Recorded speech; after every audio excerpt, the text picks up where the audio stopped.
ये जब आपका अटैक हुआ आप लोगों की तरफ से और पाकिस्तान से रिटेलिएशन भी हुआ, ये कैसे हुआ और क्या हुआ, इसके बारे में आप कुछ वर्णन दे सकेंगे? अच्छा, जब ये हमने जब अटैक किया जी। तो ये तो बिल्कुल ही लाजमी था कि अटैक वहां से वापस आएगा।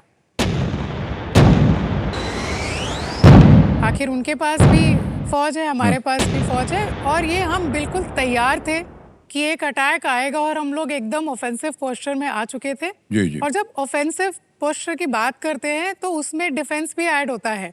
जैसे तलवार धारक को देखते हैं तो एक हाथ में तलवार होती है लेकिन दूसरे हाथ में ढाल भी होती ढाल है। भी होता है, जी। तो offence never goes alone, there is always offence and defence.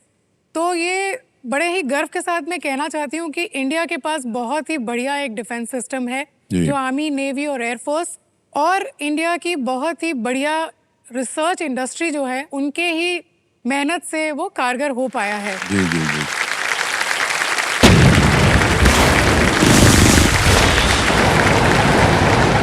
Second day जब दुश्मन के साइड से हमारे ऊपर बहुत सारे ड्रोन अटैक्स वगैरह हुए, तो एक बहुत ही सक्षम, सशक्त एंटी ड्रोन सिस्टम जो कैपेबिलिटी इंडिया को, इंडिया के ही आत्मनिर्भर जो एक हमारी इनिशिएटिव जो गवर्नमेंट ने स्टार्ट किया है, उसी के थ्रू ये जो हमारे पास एक कैपेबिलिटी आई है, उसी ने हम सबको ये बिल्कुल आश्वासित कर दिया था कि ये जो ऊपर से ड्रोन्स आ रहे हैं वो हमें बिल्कुल भी आहत नहीं पहुंचा पाएंगे, और इनको हवा में ही एकदम खत्म कर दिया गया। जी।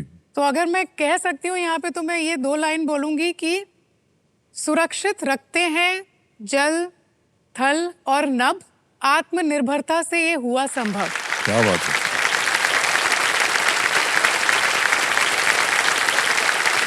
ऐसे ही एक आम आदमी की सोच है, जो मैं अपने आप को आम आदमी समझता हूँ, कि कई बार ऐसा होता है कि दुश्मन ने कुछ ऐसा औजार भेज दिया, आपने उसका मुकाबला किया। क्या ये हो सकता है कि कभी कभी वो जानबूझ करके ऐसा करते हैं ताकि पता चले कि आपके पास क्या औजार है? ये मैं बताना चाहूँगी सर आपको कि जब ये ऑपरेशन सिंदूर हुआ था, जैसे कि अभी व्योमिका ने भी बताया आपको, कि हिंदुस्तान की जो फौज है, आर्मी, एयरफोर्स, नेवी ने मिलके बहुत बढ़िया उनको जवाब दिया। जी। जब ये 300 से 400 ड्रोन्स उन्होंने वेव्स के फॉर्म में भेजे थे सर, कुछ आर्म्ड थे, कुछ अनआर्म्ड थे।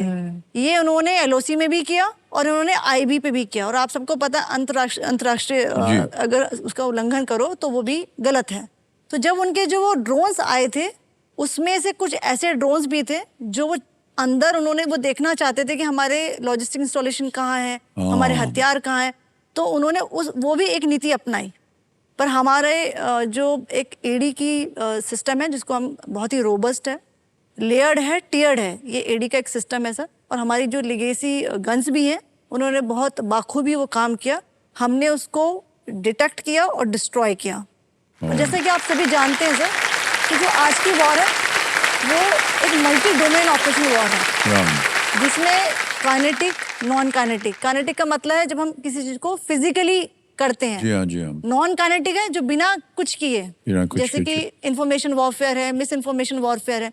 तो ये मिलता जुलता एक बहुत बड़ा उदाहरण है कि जो आर्म फोर्सेस, आर्मी भी है, एयरफोर्स भी है, नेवी है, इन सब ने मिलके इस कैंपेन को चलाया।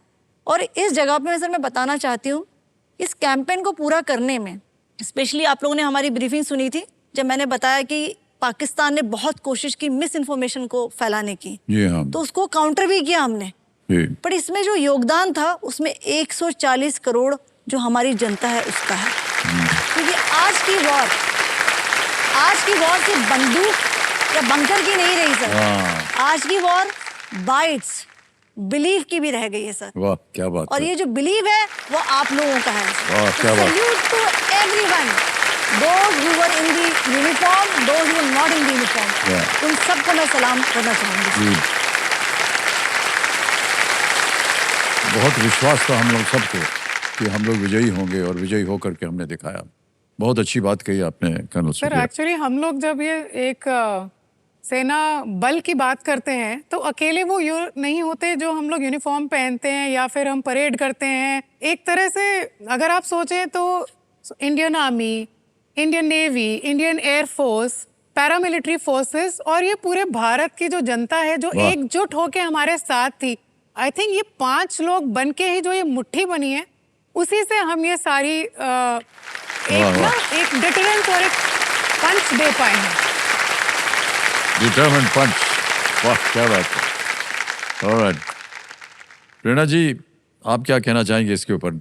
नेवी ऑल्सो एकदम गार्डिंग द सी तैयार बैठी हुई थी। सो बैटल एट सी बहुत इंटरेस्टिंग चीज़ होती है बिकॉज इसमें कोई एक ही डायरेक्शन नहीं होता. It is a 360 degrees of uncertainty with no room for error. So कहीं सीमा नहीं होती, छुपने की जगह नहीं होती, हाँ, पीछे हटने का कोई रास्ता नहीं होता. Enemy can be below the sea, he can be beyond the horizon, या हवा में भी हो सकता है. बट जब पूरी क्रू जो एक सेंसर का काम करती है हाँ, और हमें एक लाइफलाइन होती है which makes the decision, we are always ready to strike and strike hard, ताकि वो याद रखे कि उसने किससे पंगा लिया है।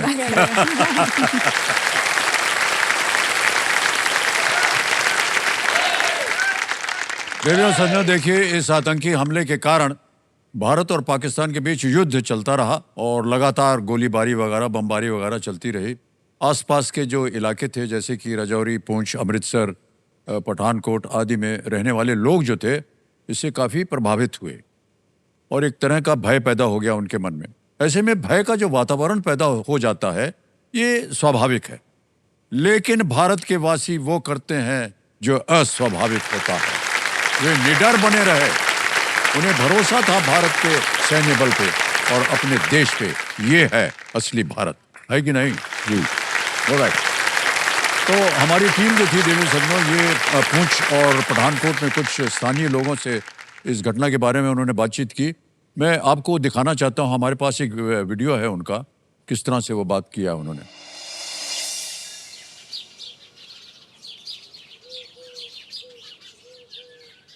पूंछ एक ऐसा एरिया है जो चारों तरफ पहाड़ों से घिरा हुआ है और हम जब सुबह उठते हैं तो हमें काफ़ी हैरत भी महसूस होती है कि हम हिंदुस्तान में रहते हुए भी इंडिया कम और पाकिस्तान के बॉर्डर ज़्यादा दिखते हैं.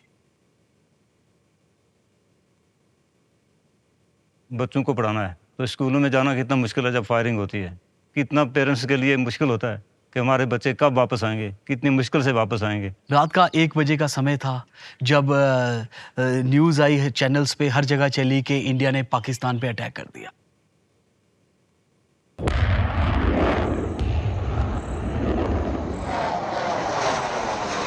देखते ही देखते सर क्या हुआ कि पूंछ के रिहायशी इलाकों में पाकिस्तान ने बम गिरना स्टार्ट हो गए.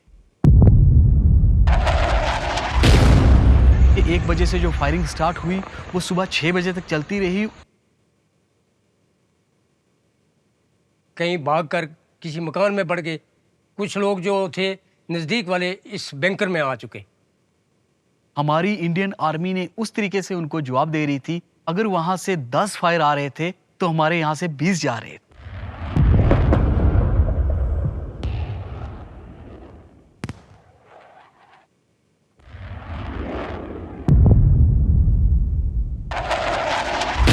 तो हमें तो अपनी आर्मी के ऊपर बहुत ज़्यादा प्राउड है, क्योंकि उसी की वजह से ही शायद आज अगर हम यहाँ पे सरवाइव कर रहे हैं या पूंछ हिंदुस्तान का हिस्सा है तो हमारी भारतीय सेना की देन है.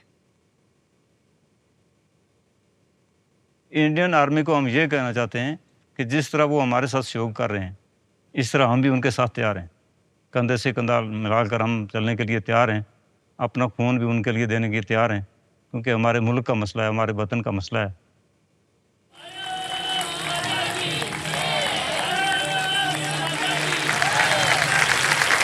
वंडरफुल, वाह, बहुत बहुत धन्यवाद.